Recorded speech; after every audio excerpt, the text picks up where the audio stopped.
Let's make a dishwashing cloth.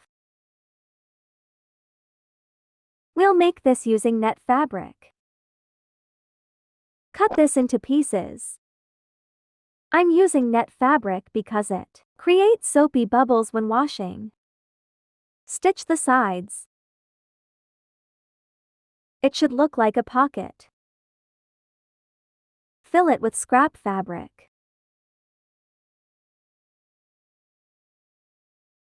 You can even add pom-poms.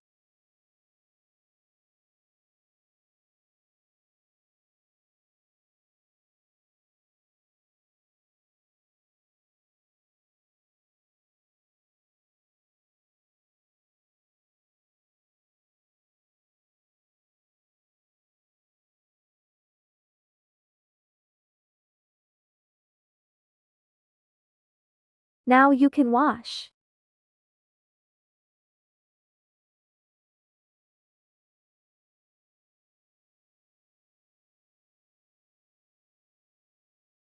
Thanks for watching.